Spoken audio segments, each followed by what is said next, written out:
Hello friends, today we are going to start economics for standard 12, micro and macro. So before starting, one humble request to my friends is to have a textbook with you and jot down those points which are being shown in the PPT. The only reason behind that is these points will help you in writing paper. While writing an answer, if you point out these points and underline it, so this will make the work of examiner a little bit easy to give you good marks. So our today's lecture will be on first chapter, introduction to micro and macroeconomics.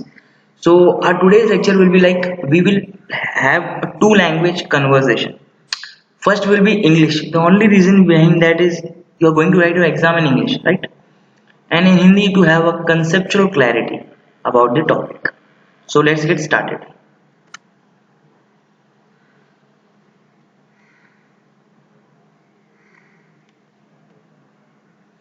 Introduction micro and macro economics.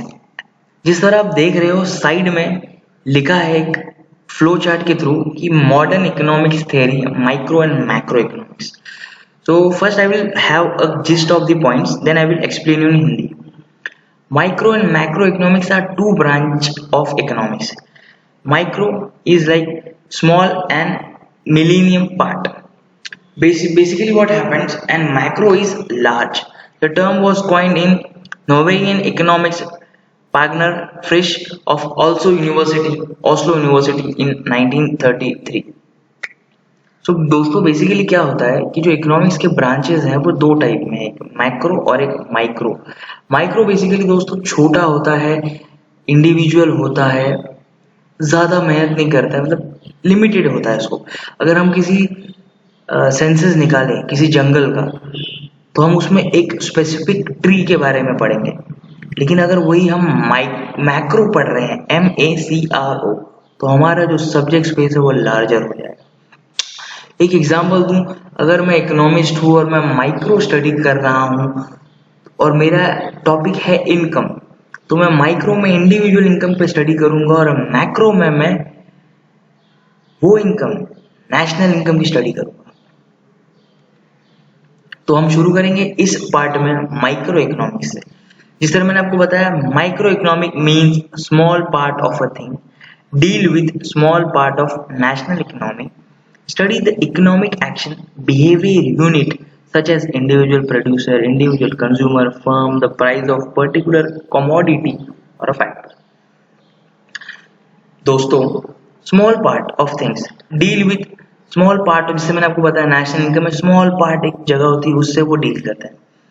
और उनका study बताया है individual producer, individual consumer और firm, price of particular commodity और factor.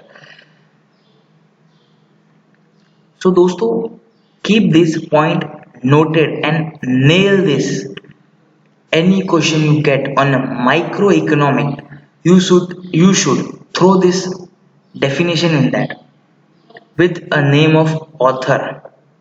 No need to have an inverted comma, because when you have an inverted comma the definition should be specific. दोस्तों ये जो author है इनका photo मैंने यहाँ लगाया है, इन्होंने डेफिनेशन दिया था micro economic is in fact of microscopic study of economic. Microscopic study basically आप लोगों की साइंस की क्लास होती होगी 8 या 9 में, तो उस समय आप लोगों को माइक्रोस्कोप जिससे पार्टिकल्स बैक्टीरियाज को नजर रूबरू किया जाता है वो आपको बताया होगा, तो उसे माइक्रोस्कोप कहते हैं. जिससे जर्म्स भी हम देख पाते हैं, 00 पॉइंट या 99 पॉइंट जो जर्म हमें दिख जाते हैं, जिसे हमें डेटॉल के एड्स में भी दिखाया जाता है, माइक्रोस्कोपिक व्यू बोलते हैं. हमारे नेकेड आई इन चीजों को नहीं देख सकते. तो micro economic is a fact of microscopic study of economic. दोस्तों ये पॉइंट को नेल कर लीजिए, इसको रख लीजिए, रट लीजिए, आपको अपने आंसर शीट में डालना ही डालना है. तो शुरू करेंगे कुछ थेरीज के साथ. Theory of product pricing. Price of particular commodity is determined by market force of demand and supply. Microeconomic concerned with demand analysis, that is individual consumer, supply analysis, that is individual producer. Theory of product pricing basically दोस्तों ये होता है जो commodity है उसका market price कैसे determine होता है, डिमांड और सप्लाई से। एक एग्जांपल देना चाहूंगा दोस्तों जो अभी के टाइम पे बड़ा लाजमी है। वो एग्जांपल ऐसा है दोस्तों कि कुछ सालों तक या कुछ साल पहले या कुछ समय पहले हम सैनिटाइजर, हैंड ग्लव्स और मास्क इन चीजों की तरफ कभी देखते भी नहीं। सैनिटाइजर तो ठीक है, कभी कभार देखा था, सुना था इसके बारे में, लेकिन मास्क दिल्ली और Bangalore the most polluted cities है, उनके अलावा ज्यादातर लोग यूज नहीं करते थे। लेकिन आज देखिए पूरा भारत यूज कर रहा है। तो क्या है, डिमांड ज्यादा है, सप्लाई पहले कम था तो प्राइस की ऊंच नीच हुई थी, लेकिन अब सप्लाई को भी उसी तरह से मार्केट में प्रेजेंट किया जा रहा है। तो जो माइक्रो इकोनॉमी की स्टडी करने वाला बंदा रहेगा वो सोचेगा, okay we have a market of gloves, mask and sanitiser. हमारे पास मार्केट है ग्लव्स, मास्क और सैनिटाइजर का, तो वो स्पेसिफिक स्टडी करेगा, सैनिटाइजर पे ही स्टडी करेगा और किसी पे वो ग्लव्स और इसमें हाथ डालेगा ही नहीं, सिर्फ सैनिटाइजर पे स्टडी करेगा। सैनिटाइजर पे स्टडी करते हुए देखिएगा, अच्छा सैनिटाइजर कैसा चाहिए, 99 या 69% अल्कोहल होना चाहिए, जिससे कोरोना के बैक्टीरिया मर जाते हैं। सेकेंड थिंग, फ्रेग्रेंस होना चाहिए, सेंट होना चाहिए, मतलब ऐसा सूंघते ही सर नहीं दुखना चाहिए लोगों का। तीसरी चीज, उसका प्राइस की क्वांटिटी, प्राइस भी कम करना चाहिए, क्वांटिटी में कॉम्प्रोमाइज चलेगा लोगों को, क्वालिटी में कॉम्प्रोमाइज नहीं होना चाहिए। थियरी ऑफ फैक्टर प्राइसिंग, दोस्तों हमारे फैक्टर ऑफ प्रोडक्शन क्या क्या है ये आपको ऑर्गेनाइजेशन ऑफ कॉमर्स में भी बताया जाएगा। Land, labour, capital and entrepreneurs, इनको हम देते क्या क्या है। लैंड पे हम रेंट देते हैं, लेबर को हम वेजेस देते हैं, कैपिटल पे इंटरेस्ट और एंटरप्रेन्योर एज यूजुअल प्रॉफिट लेके जाता है। थियरी ऑफ इकोनॉमिक वेलफेयर, दोस्तों क्या होता है, इकोनॉमिक वेलफेयर बेसिकली ये होता है कि जितना रिसोर्सेज है उसी को यूज करना है, उसे वेस्ट नहीं करना है। आप जब स्कूल में थे तो आपके स्कूल में कंपटीशन हुआ करती थी, best of waste. Best of waste क्या था दोस्तों, जो आपके पास प्रोडक्ट है जिसका आपको यूज बिल्कुल नहीं है उसको आपको यूज करना आना चाहिए। एक छोटे कंपटीशन से हमें एक सीख मिलती थी, एक छोटी सी हिडन सीख थी कि हमारे पास जो भी रिसोर्सेज है हमें उसे अच्छे से यूज करना है, एफिशिएंट वे में यूज करना है। एक एग्जांपल दूंगा, Skoda car, Germany based company है स्कोडा। दोस्तों स्कोडा कार कंपनी का एक टैगलाइन है कि we never have wastage of our raw material और रिसोर्सेज। मतलब सिक्स सिग्मा बोल के एक टेक्निक होती है, अगर आप फर्दर स्टडीज करेंगे मैनेजमेंट में, मैंने खुद एमबीए किया है तो मुझे पता है कि उसमें ये होता है कि छोटा सा कॉन्सेप्ट है सिक्स सिग्मा बोल के। दोस्तों इसमें ये देखा जाता है कि वो किस तरह चीजों को बेस्ट से बेस्ट तरीके से यूज किया जा सके, बेस्ट से बेस्ट तरीका, कोई भी रिसोर्सेज वेस्ट ना हो। और बेस्ट एग्जांपल आपको बोलूँ तो टोयोटा एक और एग्जांपल है, जापानीज। वो लोग बोलते हैं ना, गारंटी देते हैं कि हमने रिसोर्सेज को बेस्ट वे में यूज किया हुआ है। Maximum satisfaction of people, efficiency in production, जो चीजें लाए उसका प्रॉपर प्रोडक्शन और कुछ वेस्ट नहीं हुआ। Efficiency in consumption, proper consumption हुआ, नो वेस्टेज। फिर इससे क्या होगा, जब दोनों चीजें बैलेंस में चल रही हैं तो इकोनॉमिक एफिशिएंसी बढ़ जाएगी। Micro economic look after efficiency to be achieved, ये पॉइंट आप याद रखिए, इसको अपने आंसर में कोट करना है आप। Feature of micro economics, study of individual unit, study of behavior of small individual economic unit like individual firm, individual price, individual household. Price theory deal with determination of price of goods, service as well as factor of production. जैसे मैंने आपको बताया micro economic individual study करता है, छोटी study करता है, individual firm, individual pricing, individual households. और प्राइस थ्योरी, जिस तरह मैंने आपको प्राइस थ्योरी में पहले भी पॉइंट आया था उसमें बताया था, deal with price of goods and services as well as factor of production. Partial equilibrium, basically दोस्तों ये वो है कि जिसमें आपको बैलेंस बना के चलना है। Equilibrium balance between two factor, analysis deal with particular equilibrium position of individual economic unit, individual consumer, individual firm, isolates an individual unit from other forces, study it equilibrium independently. दोस्तों क्या होता है, अगर मुझे पूरी इकोनॉमी, नेशनल इकोनॉमी पढ़नी है, macro level पढ़ूंगा, MACRO, मैक्रो लेवल पे पढ़ूंगा, तो मैं क्या करूंगा कि मैं ऊपर ऊपर से कुछ चीजों को नहीं नजरअंदाज करूंगा और पढ़ूंगा। लेकिन अगर मैं माइक्रो, MICRO, माइक्रो लेवल पे पढ़ूंगा, तो मैं हर छोटी सी छोटी चीज पे ध्यान दूंगा, उसे मैं आइसोलेट करूंगा बड़ी चीजों से, क्योंकि मुझे प्रॉपर वो स्टडी करना है। एक एग्जांपल ले लीजिए, कोई ईयर स्पेशलिस्ट है, कान का डॉक्टर स्पेशलिस्ट है, तो वो सिर्फ कान की चीजों से रिलेटेड है, उसने पूरे कान को समझा हुआ है, बड़ी से बड़ी बीमारी से वो डील कर सकता है। और एक छोटा सा MD बंदा है, वो आपको दवाई देगा, लेकिन जरूरी नहीं उससे आपको फायदा पड़े। अगर आपके कान में दर्द है तो इसके लिए हार्ट सर्जन होते हैं। MD एक छोटा सा आपको टेस्ट वेस्ट करवा के आपको बता देगा कि आपके हार्ट में ब्लॉकेज है, आपको हार्ट सर्जन के पास जाना है। तो इस एग्जांपल से हमें क्या सीख मिलती है कि माइक्रो इकोनॉमिक्स पूरा घुस जाता है चीजों में, प्रॉपर रिजल्ट देता है। माइक्रो इकोनॉमिक्स ऊपर ऊपर है, मैक्रो इकोनॉमिक्स ऊपर ऊपर लेवल का है।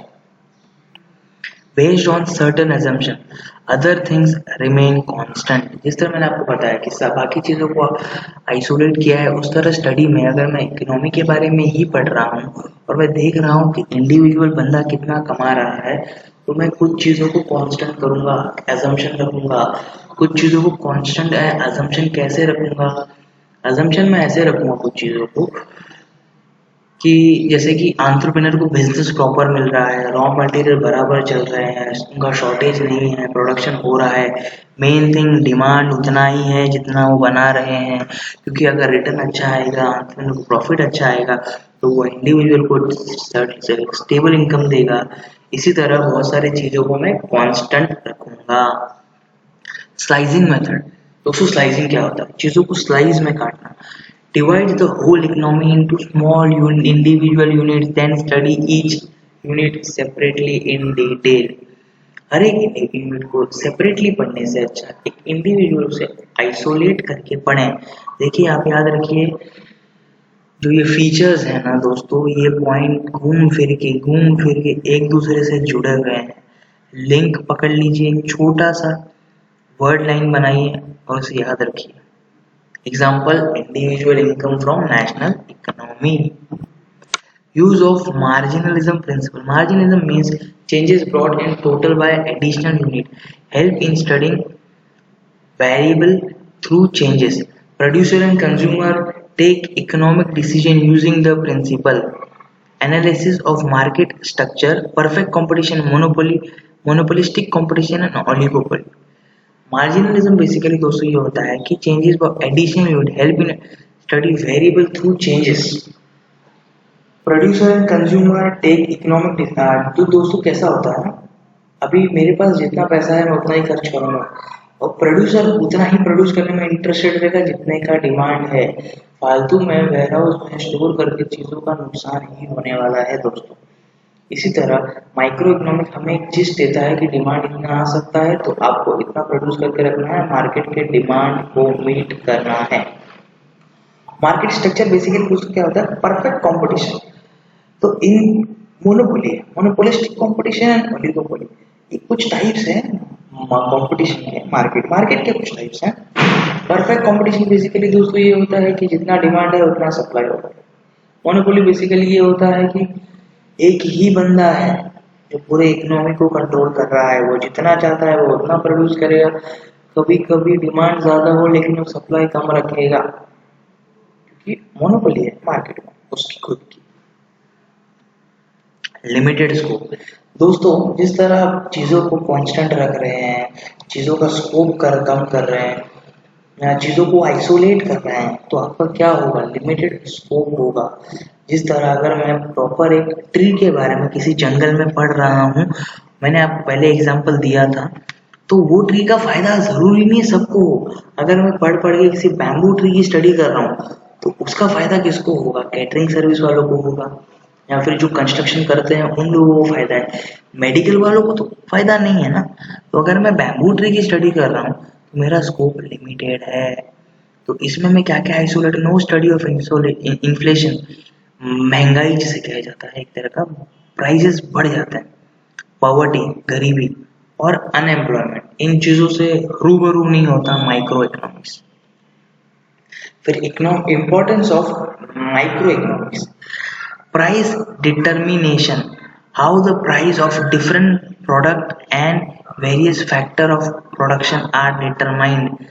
Free market price, production decision taken by individual, not government or other agency. Example, what to produce, how much to produce. Price determination, देखिए ना दोस्तों, अगर आप प्रॉपर स्टडी कर रहे हो तो आपको क्या हेल्प होगा, how the price of the product and various factor of production are determined. अगर मैं समझिए सोचिए कि मैं ग्लव्स के बिजनेस में आ रहा हूँ, तो मैं चेक करूंगा कि क्या क्या टाइप्स के ग्लव्स होते हैं और मेरे फैक्टर ऑफ प्रोडक्शन क्या रहेंगे। तो मुझे प्रॉपर एक कैलकुलेटेड अमाउंट रखना है साइड में कि इतना मुझे यूज होगा और इसका मैं यूज करूँगा।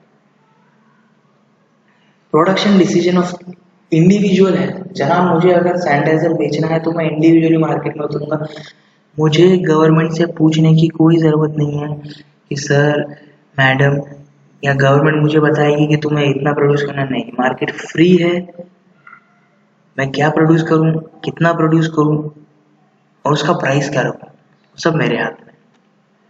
फॉरेन ट्रेड, दोस्तों क्या होता है, कभी कभी प्राइस जो होते हैं करेंसी, उसकी वैल्यूएशन हिल जाती है, एक्सचेंज रेट कभी बढ़ते हैं कभी घटते हैं, तो दिक्कत ये हो जाती है ना दोस्तों कि कंट्रीज को सफर करना पड़ता है। जैसे इस पॉइंट में लिखा है, various aspect of foreign trade like effect of tariff on particular commodity, determination of currency exchange rate of any other country. तो ये चीजें ट्रेड पे इफेक्ट करती हैं। जिस तरह बेस्ट एग्जांपल दूं आपको मैं, यूएस और चाइना का ट्रेड वॉर, यूएस ने चाइना के ऊपर बहुत सारे टैरिफ लगाए, इससे नुकसान चाइना को बढ़ गया। अभी जो चीज चाइना 100 रुपए में बेच रहा है, यूएस उस पर 350 रुपए टैरिफ लगा रहा है। Is just an example. तो वो चीज वहां पे 450 रुपीज की मिल रही है और यूएस के डोमेस्टिक मार्केट वाले वही चीज 150 रुपीज में बेच रहे हैं।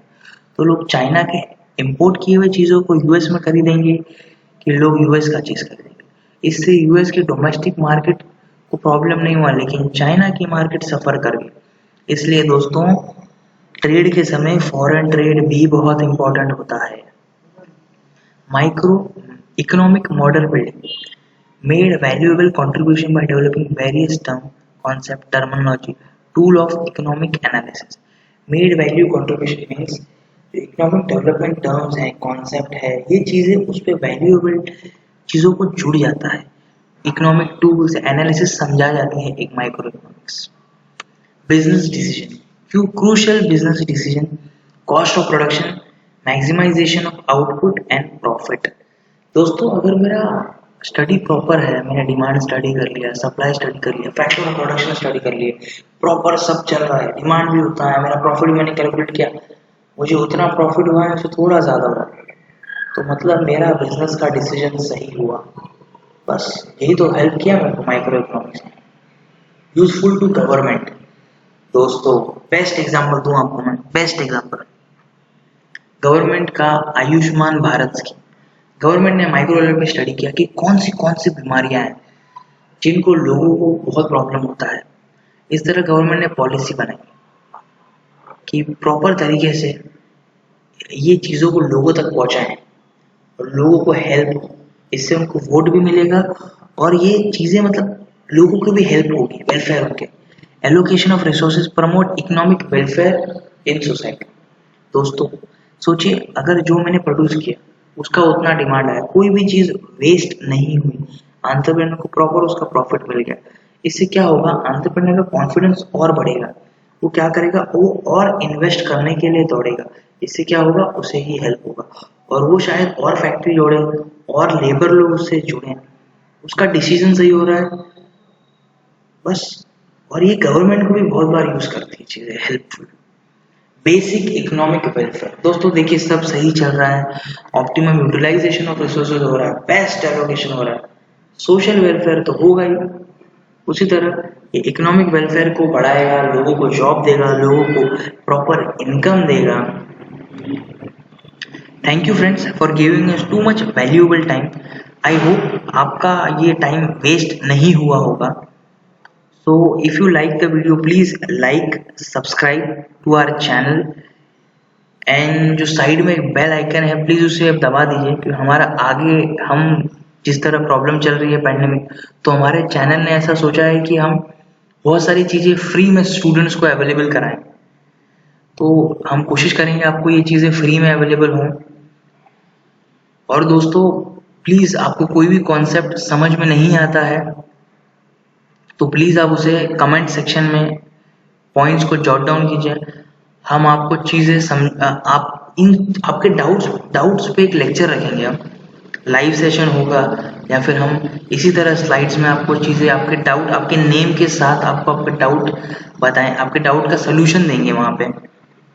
तो hope you guys like my video. जिस तरह मैं हमेशा एक वीडियो क्लोज करता हूँ एक छोटे से कोट के साथ, तो ये कोट है, never regret on day in your life, never regret a day in your life, good days will give you happiness and bad days will give you experience। उसी तरह दोस्तों 12th का ईयर काफ़ी क्रूशियल है, कुछ चीज़ें समझ में आएंगी, कुछ चीज़ें कभी नहीं समझ में आएंगी। तो जो चीज़ समझ में आ रही है वेल एंड गुड, जो चीज़ें नहीं समझ में आ रही है आप उन चीज़ों को छोड़िए मत, उनको थोड़ा समय दीजिए। दोस्तों हर किसी का दिमाग एक जैसा नहीं होता, चीज़ें समझने में समय लगता है। तो इस कोट से आप कुछ सीखिए और प्लीज़ लाइक सब्सक्राइब कीजिए अपने हमारे चैनल को। हमारा चैनल धीरे धीरे ग्रो कर रहा है, लेकिन ये चैनल फ्री ऑफ कॉस्ट है स्टूडेंट्स के लिए और स्टूडेंट्स के वेलफेयर के लिए बना है। तो please keep supporting guys, thank you.